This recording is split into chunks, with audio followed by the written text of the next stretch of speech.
Towards the middle of last year, my interest in books just dwindled a little bit. At the beginning of the year, I set my Goodreads reading goal to like 100 books, and then I'm pretty sure I ended the year with maybe reading like 20 books. It wasn't because I didn't enjoy reading anymore. I just found that it became really difficult for me to sit down and actively choose to want to read when I did have a spare moment in my busy schedule. Whenever I did have free time, I was like, you know what? Something that would be better than reading right now would be quick and easy entertainment, aka literally just scrolling on TikTok, watching a show, playing video games. The last thing that I wanted to do was read. So for me, I think it's just very easy to get in and out of these like periods where I'm really interested in reading, and then other periods where I just stop completely. One of the goals that I have set for the new year, I just want to read more consistently, really actively try to make it a habit, and I feel like everyone always sets this goal.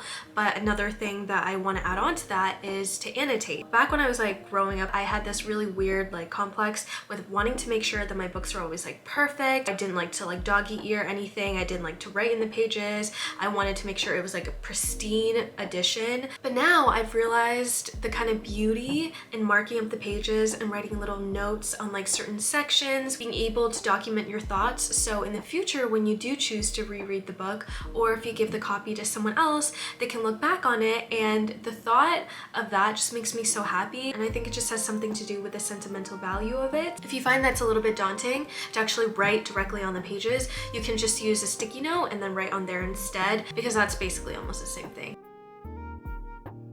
One of the biggest things that I struggle with is maintaining like a consistent social media presence. Posting on the main feed can be so scary sometimes. Like the girls that get it. I feel like back then I used to be not too in my head about posting on Instagram, but now it's just so scary to me. I don't know what it is. I primarily stopped being active around the time COVID hit. The few and far moments when I would see my friends, I just wanted to be present. I wanted to be active in the conversation. The last thing that I wanted to do was to take pictures and videos that I normally would do. Things easing down and restrictions going away little by little, and things kind of somewhat returning back to normal. I do want to get back into it, so I just want to say thank you to Later for sponsoring this video. I would say that outside of YouTube, Instagram is my second most used social media platform. Using Later will help me streamline the whole process. It's going to be more efficient. I get to schedule my posts, which will make it so easy because that way I won't forget to post anything. Just to give you an idea of what it's like, let me give you a little demonstration. I'm going to use Later on my laptop, but keep in mind that they also have an app that you can use as well. This is my current library of photos that I want to post. It is super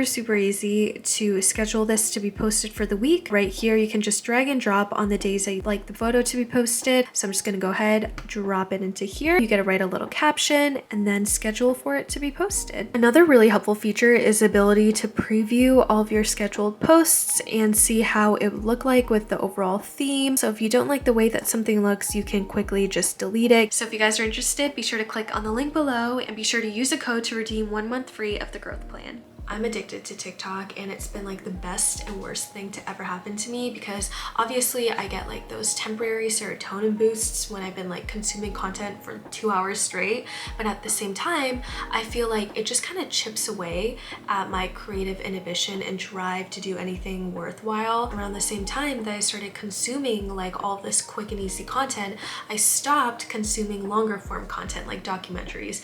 If you guys have been watching me for a while, you know that I used to base my entire personality around watching documentaries. I literally just have a whole video where I compile like all the documentaries that you should watch. I truly believe that the content that I used to consume with like the documentaries and everything was what sort of inspired me to film and make the videos that I do in a way that felt intentional and authentic to me. If you're someone like me and you're a creative, you know that it can sometimes be very difficult to find like your own style and way that you go about doing things. It's very easy to get wrapped up in how everyone else is going about their aesthetic, especially when you're trapped in consuming content that's pretty much all the same on YouTube and TikTok. But sometimes you can feel like you're being put in a rabbit hole and you find yourself copying that style of content rather than developing your own. So if you find that this is one of the biggest things that you struggle with, I highly recommend stepping outside of those platforms and looking elsewhere to find your creative inhibition, widening the horizons of where you draw your creative inhibition inhibition will do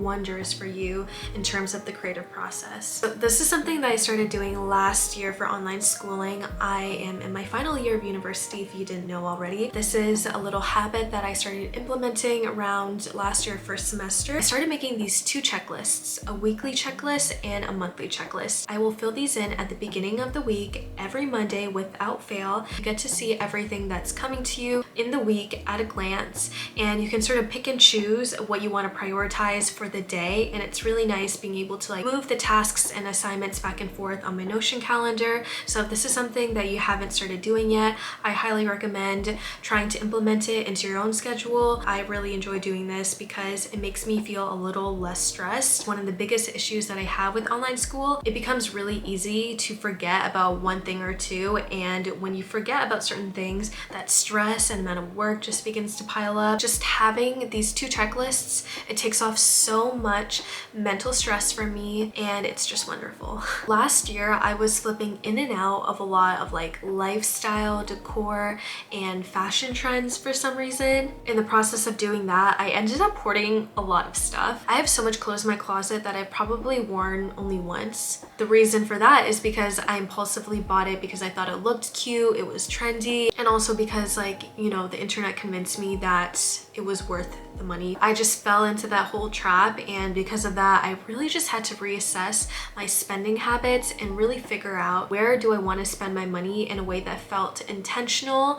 And I started really recognizing the value in focusing on buying forever pieces, whether that be in my wardrobe, for my room, everything in between. When you get caught up on following like trends and stuff, it becomes really difficult to also find like your own style. And that's something that I also want to focus on for the new year, because I feel like I just have so many random pieces in my closet, and at the end of the day, like half of them really don't work with each other. So the same goes for my decor. Anything that I purchased for my room now, I'm also trying to think of like, oh, you know, how would this piece look in a future apartment or home that I'm going to own in like the next couple of years, right? Because I don't want to like trash anything once I move out. It would just be a waste of money to like buy something that's only meant for this space. I want it to be something that I'll be able to keep forever and ever, and like however long I can. Now, this one's a little bit more random, but it's definitely something that I feel like is really important. I have this little tin box here that's full of photos that I printed out throughout the years. The reason why I'm throwing it in here is because I really want to make this a habit. So the biggest thing that I struggle with is taking photos on my phone,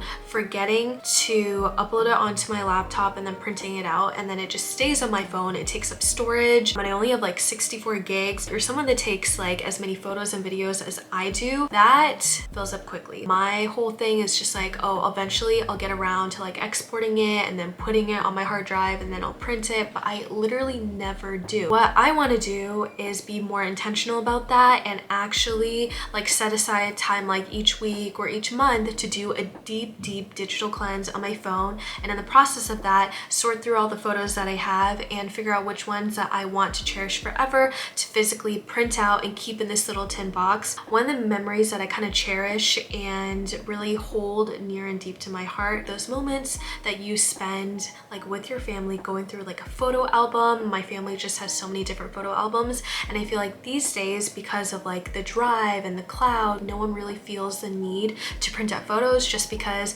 you don't need that, right? Like you can do digital slideshows. For me personally, I would much rather have a physical album and be able to go through photos and have them in my hand to hold. What I typically will do is I'll have like a little folder on my laptop, and then I'll just drag all the photos I want to print out, put it on like a little USB, and then bring it to like the Walmart photo printing center. It's typically pretty cheap to print out a couple dozen of photos. I think this is just something that I want to really focus on. I want to eventually be able to fill up this tin box and like pass it down for generations or something, having this stored away, and then one day remembering that I have this tin, spending this whole day looking through like old photos and reminiscing on these beautiful memories that I've captured. Just something to think about if you've never thought about before. You know, now is a perfect time because it's only the beginning of the year. That is my list of simple and easy habits that I hope you're able to implement into your life. I'm super curious to know what yours are. Feel free to share them down below. I love reading your comments. Until then, I will see you guys next time. Bye.